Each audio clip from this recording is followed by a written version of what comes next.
Your beauty went to your head. God's message came to me, Son of man, confront Jerusalem with her outrageous violations. Say this, the message of God, the Master, to Jerusalem: you were born and bred among Canaanites. Your father was an Amorite and your mother a Hittite. On the day you were born your umbilical cord was not cut, you weren't bathed and cleaned up, you weren't rubbed with salt, you weren't wrapped in a baby blanket. No one cared a fig for you. No one did one thing to care for you tenderly in these ways. You were thrown out into a vacant lot and left there, dirty and unwashed, a newborn nobody wanted. And then I came by. I saw you all miserable and bloody. Yes, I said to you, lying there helpless and filthy, live. Grow up like a plant in the field. And you did. You grew up. You grew tall and matured as a woman, full-breasted, with flowing hair. But you were naked and vulnerable, fragile and exposed. I came by again and saw you, saw that you were ready for love and a lover. I took care of you, dressed you, and protected you. I promised you my love and entered the covenant of marriage with you. I, God, the Master, gave my word. You became mine. I gave you a good bath, washing off all that old blood, and anointed you with aromatic oils. I dressed you in a colorful gown and put leather sandals on your feet. I gave you linen blouses and a fashionable wardrobe of expensive clothing. I adorned you with jewelry, I placed bracelets on your wrists, fitted you out with a necklace, emerald rings, sapphire earrings, and a diamond tiara. You were provided with everything precious and beautiful, with exquisite clothes and elegant food, garnished with honey and oil. You were absolutely stunning. You were a queen. You became world famous, a legendary beauty brought to perfection by my adornments. Decree of God, the Master. But your beauty went to your head and you became a common whore, grabbing anyone coming down the street and taking him into your bed. You took your fine dresses and made tents of them, using them as brothels in which you practiced your trade. This kind of thing should never happen, never. What a sick soul. And then you took all that fine jewelry I gave you, my gold and my silver, and made pornographic images of them for your brothels. You decorated your beds with fashionable silks and cottons, and perfumed them with my aromatic oils and incense. And then you set out the wonderful foods I provided, the fresh breads and fruits, with fine herbs and spices, which were my gifts to you, and you served them as delicacies in your whorehouses. That's what happened, says God, the Master. And then you took your sons and your daughters, whom you had given birth to as my children, and you killed them, sacrificing them to idols. Wasn't it bad enough that you had become a whore? And now you're a murderer, killing my children and sacrificing them to idols. Not once during these years of outrageous obscenities and whorings did you remember your infancy, when you were naked and exposed, a blood-smeared newborn.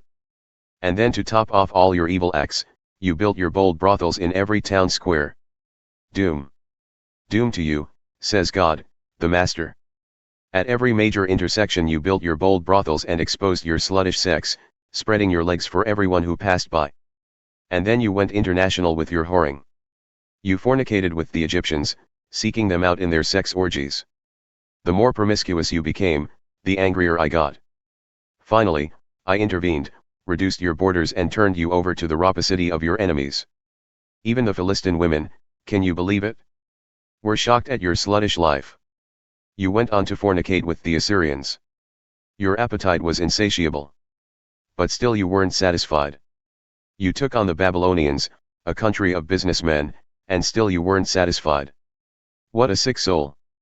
Doing all this stuff, the champion whore. You built your bold brothels at every major intersection, opened up your whorehouses in every neighborhood, but you were different from regular whores in that you wouldn't accept a fee. Wives who are unfaithful to their husbands accept gifts from their lovers. And men commonly pay their whores. But you pay your lovers. You bribe men from all over to come to bed with you. You're just the opposite of the regular whores who get paid for sex. Instead, you pay men for their favors. You even pervert whoredom. Therefore, whore, listen to God's message. I, God, the Master, say, because you've been unrestrained in your promiscuity, stripped down for every lover, flaunting your sex, and because of your pornographic idols and all the slaughtered children you offered to them, therefore, because of all this, I'm going to get all your lovers together, all those you've used for your own pleasure, the ones you loved and the ones you loathed. I'll assemble them as a courtroom of spectators around you. In broad daylight I'll strip you naked before them, they'll see what you really look like. Then I'll sentence you to the punishment for an adulterous woman and a murderous woman. I'll give you a taste of my wrath. I'll gather all your lovers around you and turn you over to them. They'll tear down your bold brothels and sex shrines.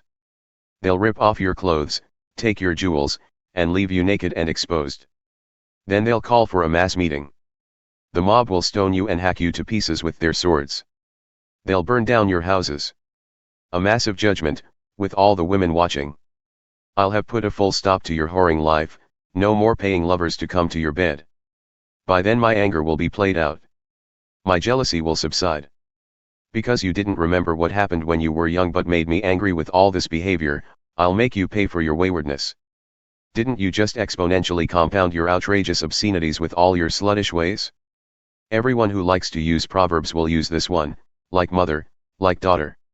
You're the daughter of your mother, who couldn't stand her husband and children. And you're a true sister of your sisters, who couldn't stand their husbands and children. Your mother was a Hittite and your father an Amorite. Your older sister is Samaria. She lived to the north of you with her daughters. Your younger sister is Sodom, who lived to the south of you with her daughters. Haven't you lived just like they did? Haven't you engaged in outrageous obscenities just like they did?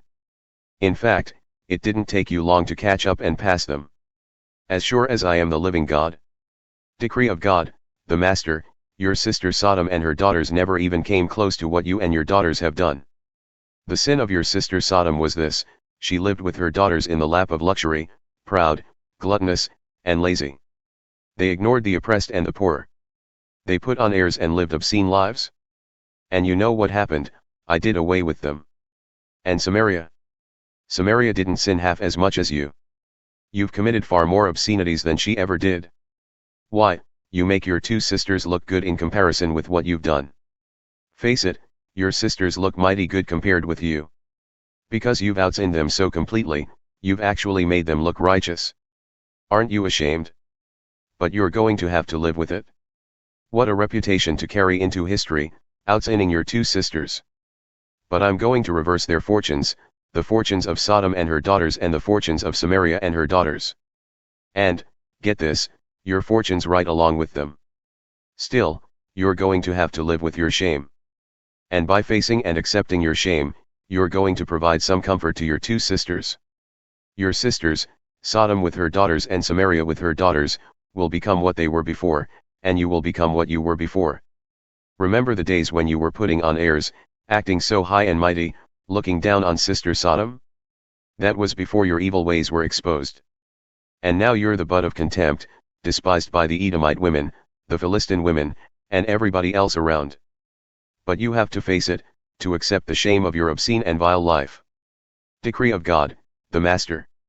God, the Master, says, I'll do to you just as you have already done, you who have treated my oath with contempt and broken the covenant.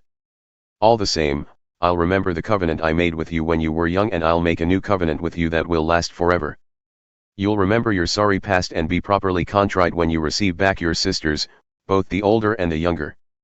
I'll give them to you as daughters, but not as participants in your covenant. I'll firmly establish my covenant with you and you'll know that I am God. You'll remember your past life and face the shame of it, but when I make atonement for you, make everything right after all you've done, it will leave you speechless. Decree of God, the Master. The great tree is made small and the small tree great. God's message came to me, Son of man, make a riddle for the house of Israel. Tell them a story.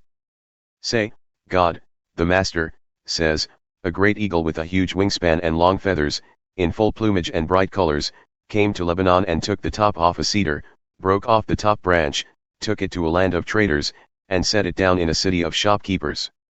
Then he took a cutting from the land and planted it in good, well-watered soil, like a willow on a river bank. It sprouted into a flourishing vine, low to the ground. Its branches grew toward the eagle and the roots became established, a vine putting out shoots, developing branches. There was another great eagle with a huge wingspan and thickly feathered. This vine sent out its roots toward him from the place where it was planted. Its branches reached out to him so he could water it from a long distance. It had been planted in good, well-watered soil, and it put out branches and bore fruit, and became a noble vine. God, the Master, says, Will it thrive? Won't he just pull it up by the roots and leave the grapes to rot and the branches to shrivel up, a withered, dead vine? It won't take much strength or many hands to pull it up. Even if it's transplanted, will it thrive? When the hot east wind strikes it, won't it shrivel up? Won't it dry up and blow away from the place where it was planted? God's message came to me, tell this house of rebels, do you get it? Do you know what this means? Tell them, the king of Babylon came to Jerusalem and took its king and its leaders back to Babylon. He took one of the royal family and made a covenant with him, making him swear his loyalty. The king of Babylon took all the top leaders into exile to make sure that this kingdom stayed weak, didn't get any big ideas of itself, and kept the covenant with him so that it would have a future. But he rebelled and sent emissaries to Egypt to recruit horses and a big army. Do you think that's going to work? Are they going to get by with this? Does anyone break a covenant and get off scot-free? As sure as I am the living God, this king who broke his pledge of loyalty and his covenant will die in that country, in Babylon. Pharaoh with his big army, all those soldiers, won't lift a finger to fight for him when Babylon sets siege to the city and kills everyone inside. Because he broke his word and broke the covenant, even though he gave his solemn promise, because he went ahead and did all these things anyway, he won't escape. Therefore, God, the Master, says, as sure as I am the living God, because the king despised my oath and broke my covenant, I'll bring the consequences crashing down on his head. I'll send out a search party and catch him. I'll take him to Babylon and have him brought to trial because of his total disregard for me. All his elite soldiers, along with the rest of the army, will be killed in battle, and whoever is left will be scattered to the four winds. Then you'll realize that I, God, have spoken. God, the Master, says, I personally will take a shoot from the top of the towering cedar, a cutting from the crown of the tree, and plant it on a high and towering mountain, on the high mountain of Israel. It will grow, putting out branches and fruit, a majestic cedar. Birds of every sort and kind will live under it. They'll build nests in the shade of its branches. All the trees of the field will recognize that I, God, made the great tree small and the small tree great, made the green tree turn dry and the dry tree sprout green branches. I, God, said it, and I did it.